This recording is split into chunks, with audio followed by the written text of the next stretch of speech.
Hi, listeners. Stories have so much power, and so does whoever controls the narrative. It is time that we dissect and analyze these stories. I am Vipul, and this is Vogue Tales.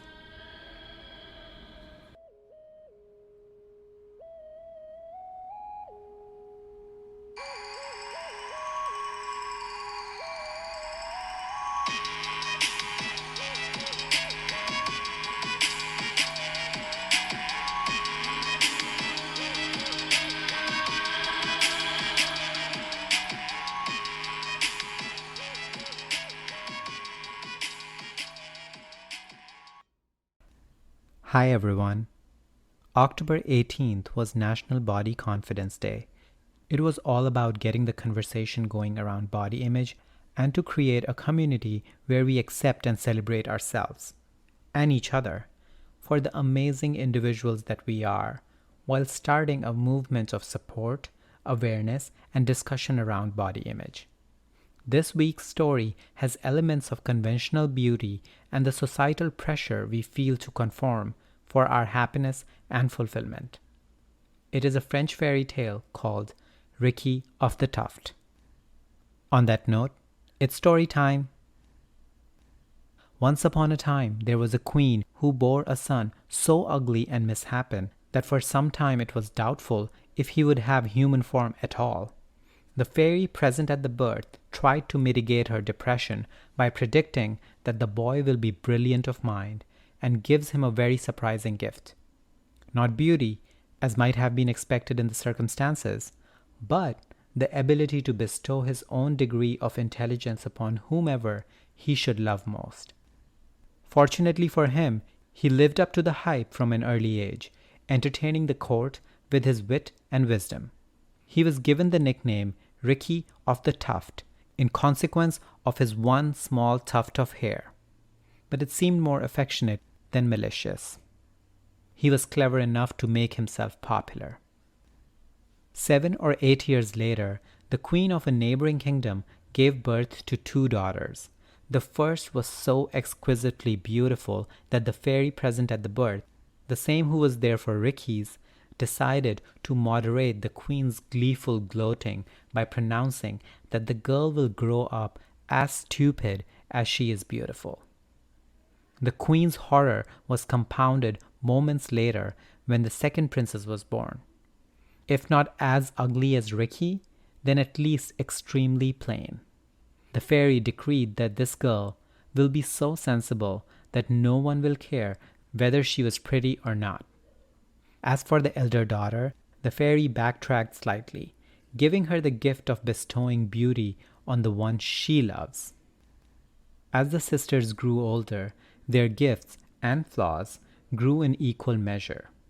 When in company together, it was the eldest to whom everyone flocked at first, drawn by her beauty, but her inanity and awkwardness quickly drove them away, while her sister's intelligent conversation was always appreciated.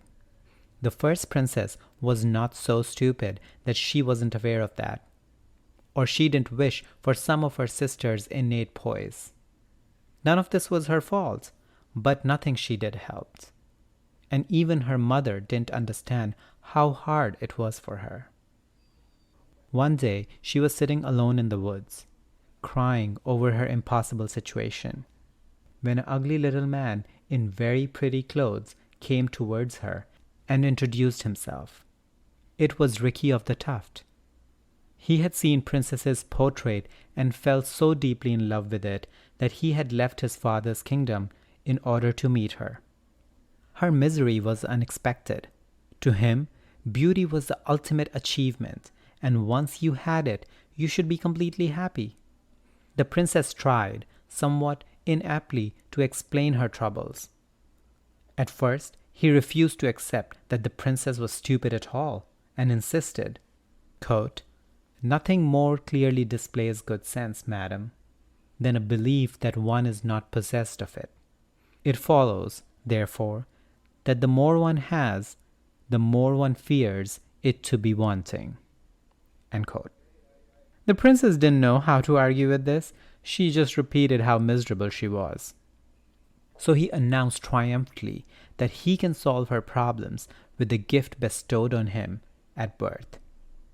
The only condition was that she would agree to marry him. She wasn't entirely sold, weighing his looks against his promises, but at the end of the year he gave her to make up her mind. She accepted his hand. No sooner had she given her word than everything became clear to her. Not only could she express all the things she never could before, she could hold her own in a debate with Ricky so capably that he got worried she was actually cleverer than he was. When she returned to the palace, her transformation was feted as a miracle. The only person who didn't like this new princess was her sister, who couldn't compete with beauty and brilliance combined, and was sidelined by everybody who used to listen to her. Proposals poured in. It seemed that every prince in the surrounding kingdoms wanted to marry the elder princess now, but she could find none with the sense to match her own, and so refused them all. Then she met with another prince, one who was both handsome and clever, and rich to boot. It was tempting. She retreated to the woods to think the matter over, and there encountered Ricky once again. Well, actually, the first thing she saw was his staff. He had established a massive underground kitchen in preparation of his wedding. Now, the princess made her promise while still without sense. When transformed, the memories of her previous life were suppressed, and she completely forgot that she had a fiancé already. As if the resurfacing memory alone was enough to conjure his presence, Ricky himself appeared and greeted her in full expectation of her being his wife the next day. But that's not how the princess saw things. She coolly argued her point, explaining that a promise she hesitated to make even while cursed with stupidity should not chain her against the promptings of her newfound intelligence. If he wanted her, he should have married her while she was stupid enough to accept. As an intelligent man himself, surely he can see that. Ricky was in no mood for this sort of debate. Frankly, it was insulting. Is it reasonable, he demanded, that people who have sense should be treated worse than those who have not? Then he pulled himself together, making use of his own intellect. He asked what it was, apart from his appearance, that she found objectionable about him. His family? His personality? His manners? The princess had to concede that she liked all these things about him. Ricky told her of the gift she was given at birth, the mirror image of his own, and in relief she bestowed it on him, as he bestowed his on her. No sooner had she agreed once more to marry him, this time intending to honor the promise, than Ricky of the Tuft was transformed into the handsomest man she had ever seen. The end. A romanticized thought process would claim that this transformation was no fairy enchantment, but love. That in remembering all of Ricky's good traits and the kindness he had shown the older princess, that she looked at him with new eyes and he was made beautiful to her. It's a lovely idea, but is it really true? I don't think so, because God forbid someone not good looking will find love and happiness without a physical transformation in fairy tales. The story has a lot of problems. It pushes the idea that you have to be conventionally beautiful and clever to be happy in the world and for everyone to like you. Because if you're clever and not good looking, people will enjoy your company but won't want to be romantically involved with you.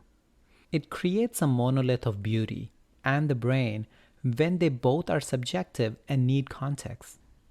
Also, the princesses don't have names, even though one of them changes Ricky's life. There's also the element of sister rivalry. It would have been nice if Ricky had fallen in love with the plain but clever princess, but for all his intelligence, he was still every bit as shallow as the older princess. Although she deserves love as much as everyone, even if she wasn't clever.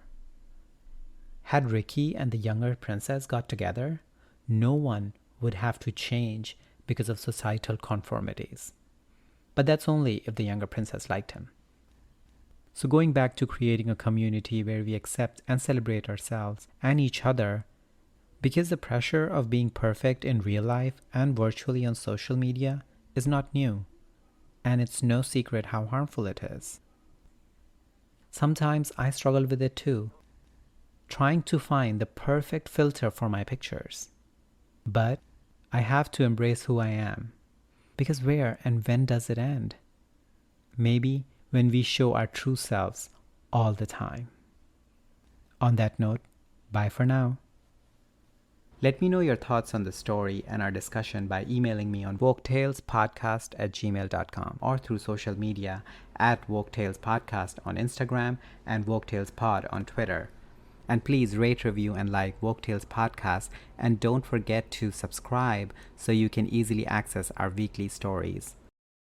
If you have any story recommendations, or if you want to come dissect and analyze a story with me, give me a shout out on email or social media, because whatever you do, keep dissecting and keep analyzing.